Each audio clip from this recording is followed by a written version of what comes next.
ചോദിച്ച ചോദ്യം അത് ബഹുമാനപ്പെട്ട കണ്ണഞ്ചിറാച്ചൻ പറഞ്ഞതിനോട് ചേർത്ത് കൂട്ടി പറയാനാണ് ഞാൻ ആഗ്രഹിക്കുന്നത്. ഒന്നാമതായി നമുക്കറിയാം, ഇന്ന് നമ്മുടെ ഈ കേരളത്തില് ഒരു ചെറിയൊരു ഇരട്ടപ്പേര് വിളിച്ചാൽ പോലും അത് ബോഡി ഷെയ്മിംഗ് എന്ന് പറഞ്ഞ് യെസ്. അതിനെതിരെ കൊടി പിടിച്ചുയർത്തുന്ന ഒരു കാലഘട്ടത്തിലാണ് നമ്മൾ ഇന്ന് അതെ, ജീവിക്കുന്നത്. അതെ. വളരെ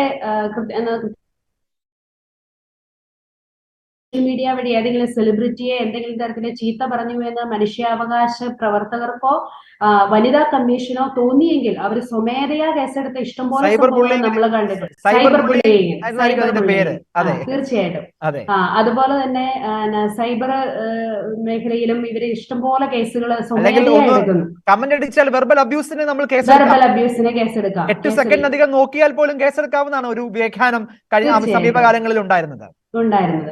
ഇപ്പൊ ഇതിനെല്ലാം സാക്ഷിയായ നമ്മൾ എന്താണ് യഥാർത്ഥത്തിൽ ബോഡി ഷെയ്മിങ്? സിസ്റ്റർ സെഫിക്ക് സംഭവിച്ച ബോഡി ഷെയ്മിങ് പോലെ ഇന്ന് ഇദ്ദേഹം എഴുതിയതുപോലെ, ഈ ജോൺസൺ പൂന്തരത്ത് സാർ എഴുതിയതുപോലെ ഇന്ത്യയിൽ അല്ലെങ്കിൽ ലോകത്തിൽ ലോകത്ത് എവിടെയെങ്കിലും ഇതുപോലെ ബോഡി ഷെയ്മിങ്ങിന് ഇരയായിട്ടുള്ള ഒരു സ്ത്രീയെ നമുക്ക് കാണാനായിട്ട് സാധിക്കുമോ? ഇതിനകത്ത് പറഞ്ഞ കാര്യങ്ങളല്ല. ഇപ്പൊ നമ്മൾ പറഞ്ഞു, രണ്ട് സ്ത്രീകൾ ചേർന്നാണ് ഒരു സ്ത്രീക്കെതിരെ ഞാൻ ആദ്യം പറഞ്ഞ സെന്റൻസ് ആണ്. രണ്ട് സ്ത്രീകൾ ചേർന്ന് ഒരു നിസ്സഹായയായ സ്ത്രീയെ കുരിശിലേറ്റിയ ഒരു സംഭവമായിരുന്നു ഇത്. യെസ്. ഇതിന് ഒന്നാമത്തെ കാര്യം നമുക്കറിയാം, ഇപ്പൊ കേരളത്തിന്റെ ഒരു അവസ്ഥ, നമുക്ക് സമർപ്പിതർക്ക് പുറത്തിറങ്ങാൻ വയ്യാത്തൊരവസ്ഥയാണ്. അകത്തു നിൽക്കുന്ന സമർപ്പിതർ എന്ന പേരുള്ളവരും പുറത്തു നിൽക്കുന്നവരോട് കൂടി ചേർന്ന് സമർപ്പിത ജീവിതത്തെ ചെളിവാരി എറിഞ്ഞുകൊണ്ടിരിക്കുന്ന ഒരു കാലഘട്ടമാണ്. ഈ കാലഘട്ടത്തില് ഞാൻ നേരിട്ട്, ഞങ്ങള് വോയിസ് ഓഫ് നൺസും ഒക്കെ ചേർന്നും എല്ലാവരും കൂടി ചേർന്നും ഏകദേശം 199 200ഓളം കേസുകള് ഒരു പ്രമുഖ വ്യക്തിക്കെതിരെ, പ്രമുഖ വ്യക്തി എന്ന് ഞാൻ പറയുന്നത് ഈ പറയുന്ന തരത്തില് സമർപ്പിതരെയും കത്തോലിക്ക സഭയെയും അടച്ചാക്ഷേപിക്കാൻ എപ്പോഴും മുൻപന്തിയിൽ നിൽക്കുന്ന ഒരു വ്യക്തിക്കെതിരെ നമ്മൾ കേസ് കൊടുക്കുകയുണ്ടായി. ഏകദേശം കേരളം മുഴുവൻ കേസ് കൊടുത്തു. അപ്പോഴെല്ലാം നമുക്കുണ്ടായ ഒരു അനുഭവം എന്ന് പറയുന്നത്, ഇത്തരത്തില് നമ്മളെ ബോഡി ഷെയ്മിങ് അല്ല, വെർബൽ അബ്യൂസിങ്ങും ഒക്കെ നടത്തി ഈ പറയുന്ന തരത്തില് ചെയ്തിട്ടും ഒരു ഇടത്തു നിന്ന് പോലും നമുക്ക് ആദ്യം ഈ പറയുന്ന കേരള ഹ്യൂമൻ റൈറ്റ്സ് കമ്മീഷന്റെ മുമ്പിലും കേരള വനിതാ കമ്മീഷന്റെ മുമ്പിലും നേരിട്ട് ചെന്ന് പരാതി കൊടുത്ത ഒരാളാണ് ഞാൻ.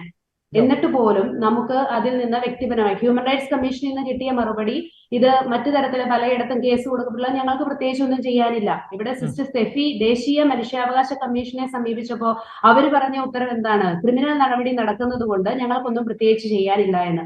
അവർ തീർച്ചയായിട്ടും ഈ പറയുന്ന മിനിങ്ങാന്ന് വന്ന വിധിയെ ഇവർ ആദ്യം എടുത്ത് പഠന വിഷയമാക്കണം. ദേശീയ മനുഷ്യാവകാശ കമ്മീഷൻ ആദ്യം ഈ സാധനം എടുത്ത് പഠന വിഷയമാക്കണം. ഒരു ക്രിമിനൽ നടപടി നേരിട്ടുകൊണ്ടിരിക്കുന്ന സമയത്ത് ഒരു വ്യക്തിക്ക് മനുഷ്യാവകാശ ലംഘനം ഉണ്ടായാൽ അതിനെ എങ്ങനെ നേരിടണമെന്ന് അവരാദ്യം പഠിക്കണം. അവരാണ് ആദ്യം ഈ വിധി പഠിക്കേണ്ടത്.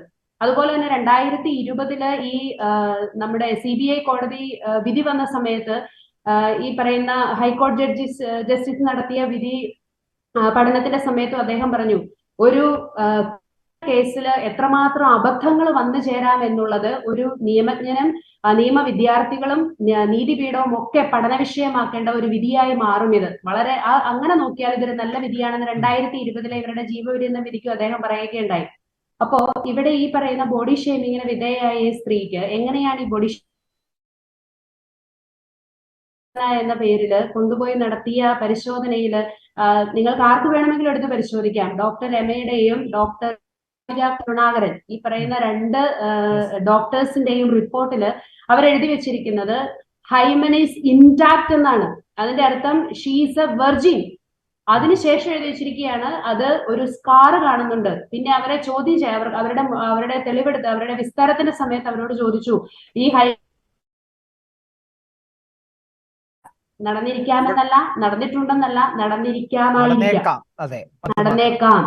അതിനകത്തൊരു പോസിബിലിറ്റി പോലും, അത് സാധ്യതയെ കാണുന്നുള്ളൂ. ഇതൊരു നമുക്കറിയാം, എക്സ്പേർട്ട് ഒപ്പീനിയൻ എന്ന് പറയുന്ന ഇന്ത്യൻ തെളിവ് നിയമം അനുസരിച്ച് ഇവരുടെ എക്സ്പേർട്ടിന്റെ ഒപ്പീനിയൻ ആണത്. ഈ എക്സ്പേർട്ട് ഒപ്പീനിയൻ എടുക്കുന്ന സമയത്ത് ഈ എക്സ്പേർട്ട് എന്ന് ധരിച്ച് വിളിച്ചു വരുത്തിയ ആൾക്കാർ പറയുന്നതാണ്, ഞങ്ങളുടെ കോളേജുകളിലൊന്നും ഇത് പഠിപ്പിച്ചിട്ടില്ല, ഹൈമനോപ്ലാസ്റ്റി എന്താണെന്ന് ഞങ്ങൾക്ക് അറിയില്ല, ഞങ്ങൾ ആരും